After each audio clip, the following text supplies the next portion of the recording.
বিসমিল্লাহ সংযোজন অর্থাৎ আমাদের ৭২ এর সংবিধানে বিসমিল্লাহ ছিল না।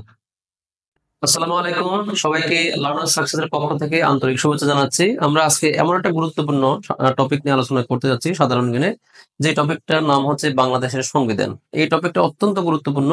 কারণ প্রত্যেক বছর বাংলাদেশের বিভিন্ন যে প্রতিযোগিতামূলক পরীক্ষাগুলো হয়, কম্পিটিটিভ যে এক্সাম গুলো হয়, সেই এক্সাম গুলোতে এই টপিক থেকে একাধিক প্রশ্ন এসে থাকে। ঠিক আছে? ইউনিভার্সিটি থেকে শুরু করে বিভিন্ন নিয়োগ পরীক্ষা এবং বিশেষ করে বিসিএস পরীক্ষায় এখান থেকে প্রচুর কোয়েশ্চেন এসে থাকে প্রতি বছর। তো আমরা আজকে ইনশাআল্লাহ এই টপিকটা আমাদের আজকের পুরো ক্লাসে এটা নিয়ে আমরা আজকে ডিসকাস করব। সো সবার প্রতি আমার যেটা পরামর্শ থাকবে, যেটা আহ্বান থাকবে সেটা হচ্ছে আমরা ক্লাসটা না টেনে শুরু থেকে একেবারে শেষ পর্যন্ত খুব ভালোভাবে অনুধাবন করার চেষ্টা করব এবং ক্লাসটা নোট করব সবাই। ঠিক আছে?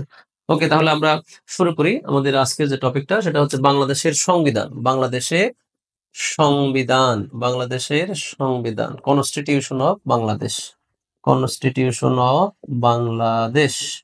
আর এর মধ্যখানে যে গণপরিষদ যেটা ছিল সেটা কিন্তু বিলুপ্ত হয়ে গেল। তাহলে এই সংবিধান কার্যকরের মধ্য দিয়ে মূলত কি হলো? গণপরিষদ বিলুপ্ত ঘোষণা করা হলো বা অটোমেটিক বিলুপ্ত হয়ে গেল। এরপরে শুরু হবে জাতীয় সংসদ পর্ব। তো আমরা সেই পর্বে যাব ইনশাআল্লাহ একটু পরে। আচ্ছা, তাহলে আমাদের প্রথম যে পার্টটা সেই পার্টটা কিন্তু কমপ্লিট। সংবিধান রচনার ধারাবাহিক ইতিহাস। রাষ্ট্রের প্রয়োজনে অথবা মানুষের প্রয়োজনে হতে হবে। কোন ব্যক্তির প্রয়োজনে কখনো আপনি সংবিধান পরিবর্তন করতে পারবেন না। ঠিক আছে? তো তাহলে সংবিধান কিন্তু কোরআন না বাইবেল না যে এটা পরিবর্তন করা যাবে না। যাবে। তবে সেটা হতে হবে রাষ্ট্রের প্রয়োজনে। ঠিক আছে? কিন্তু আমাদের ইতিহাস কি বলে?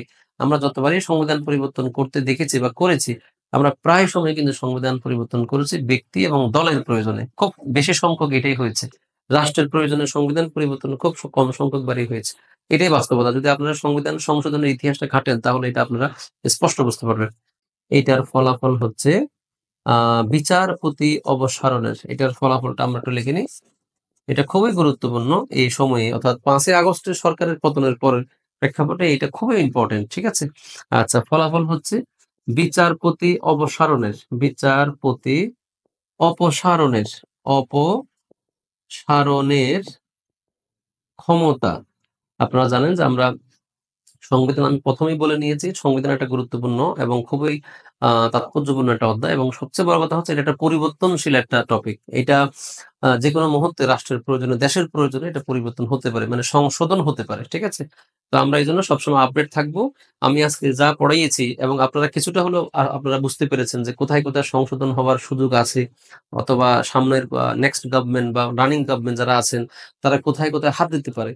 অর্থাৎ আগের সরকারের সাথে যেখানে বর্তমান বা পরবর্তী সরকারের দ্বন্দ্ব লাগবে সেই জায়গাগুলো অবশ্যই পরিবর্তন হওয়ার মতো একটা সেখানে সুযোগ থাকবে। ঠিক আছে? তো আমরা সেটা ধরে নিয়ে আমরা আপডেট থাকবো। নিজেদেরকে আমরা সবসময় আপডেটেড রাখবো।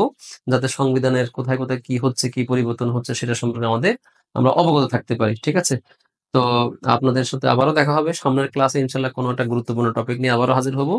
তো আনটিল দেন সবাই ভালো থাকবেন, সুস্থ থাকবেন। সবাইকে সালাম জানিয়ে ক্লাস শেষ করছি। আসসালামু আলাইকুম রাহমাতুল্লাহ।